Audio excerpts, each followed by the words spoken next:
ডুমডুমান সদমৰাণ ছাত্ৰ সন্থাৰ ৫৭ সংখ্যক কেন্দ্ৰীয় প্ৰতিষ্ঠা দিৱসৰ অভ্যৰ্থনা সমিতি গঠন।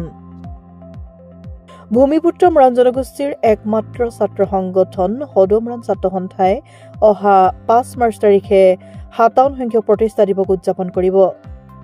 এই সন্দৰ্ভত আজি ডুমডুমা নগৰ খেলপথাৰত এক ৰাজহুৱা সভা অনুষ্ঠিত হৈ যায় আৰু সভাত অহা ইংৰাজী ৫ আৰু ৭ মে তাৰিখে তিনিদিনীয়া বিস্তৃত কাৰ্যসূচীৰে প্ৰতিষ্ঠা দিৱসটি ডুমডুমা নগৰ খেলপথাৰত আয়োজন কৰাৰ সিদ্ধান্ত গ্ৰহণ কৰা হয়।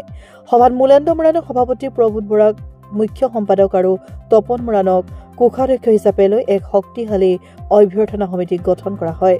সদমৰাণ ছাত্ৰ সন্থাৰ সভাপতি প্ৰলীন্দ্ৰ বৰাৰ সভাপতিত্বত অনুষ্ঠিত সভাত ডুমডুমাৰ জাতীয় জনগোষ্ঠী সংগঠন, প্ৰেছ ক্লাব, সাহিত্য সভা, ব্যৱসায়ী সন্থা আদি অনুষ্ঠান প্ৰতিষ্ঠানৰ নেতৃবৃন্দৰ লগতে বহুকেইজন বিশিষ্ট ব্যক্তি উপস্থিত থাকে।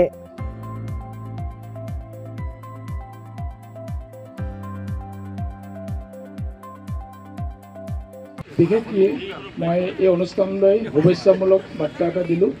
এই অনুষ্ঠানটো ভালে ভালে পাৰ হৈ যাওক তাৰে কামনা কৰিলোঁ আৰু আমাৰ ব্যৱসায়ী হিচাপে আমি যিমানখিনি পাৰোঁ সহায় সহযোগ আগবঢ়াম বুলি কথা দিলোঁ, তাকে ক'লোঁ। ধন্যবাদ। সন্মানীয় সভাপতি আৰু উপস্থিত ৰাইজসকল, মই আহোঁতে অকণমান দেৰি হৈছে, তাৰ আগত কথাখিনি শুনা নাছিল আৰু সুন্দৰ শোভাযাত্ৰা হৈছিল। আৰু সেই সময়ত সভাপতি আছিল বীৰেন নেওগ আৰু সাধাৰণ সম্পাদক সদমৰাণ ছাত্ৰ সন্থাৰ ৫৭ সংখ্যক কেন্দ্ৰীয় প্ৰতিষ্ঠা দিৱস এইবাৰ আমি ডুমডুমাত অনুষ্ঠিত কৰিব লৈছোঁ। বিভিন্ন শিক্ষা, স্বাস্থ্যৰ পৰা আদি কৰি মৰাণ জনগোষ্ঠীৰ লোককৃষ্টিসমূহ আজি এই অনুষ্ঠানত প্ৰদৰ্শন কৰা হ'ব। লগতে এই অনুষ্ঠানত বিভিন্ন ধৰণৰ শিক্ষাবিদসকলক আমি আমন্ত্ৰণ জনাম, স্বাস্থ্যবিদসকলক আমি আমন্ত্ৰণ জনাম, বিশিষ্ট ব্যক্তিসকলক আমন্ত্ৰণ জনাম, বিভিন্ন দল সংগঠন, জাতীয় জনগোষ্ঠীয় কলা কৃষ্টিসমূহ আমি প্ৰদৰ্শন কৰিবলৈ চেষ্টা কৰিম। আৰু আজি সেই উদ্দেশ্যে এখন অভ্যৰ্থনা সমিতি গঠন কৰিব বিচাৰিছিলোঁ। ইতিমধ্যে আমি অভ্যৰ্থনা সমিতিখন গঠন কৰিছোঁ।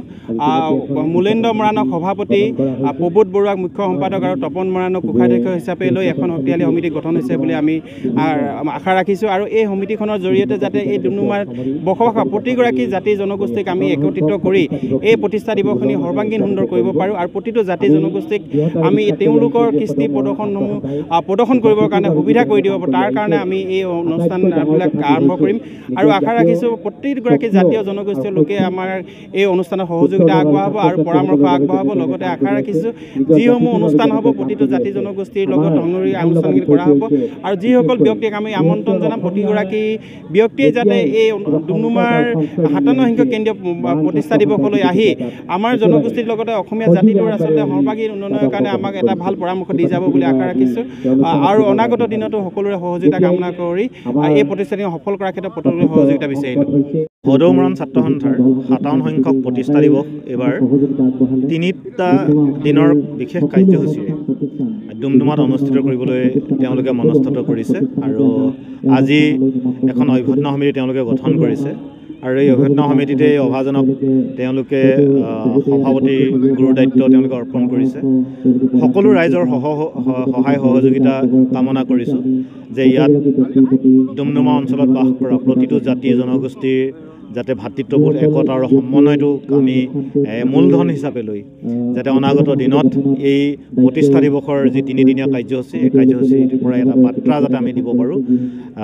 লগতে শৈক্ষিক ক্ষেত্ৰখনত, সাংস্কৃতিক ক্ষেত্ৰখনত সৰ্বতোপ্ৰকাৰে যাতে উন্নয়নৰ এটা আমি ধাৰা বোৱাব পাৰোঁ বা বিভিন্ন ক্ষেত্ৰত যাতে জাতিৰ যিটো সত্তা, এই সত্তাটো যাতে হৃদয়ত যাতে প্ৰতিষ্ঠা হয়, এইটোৱেই আমাৰ নিশ্চয়কৈ কামনা থাকিব।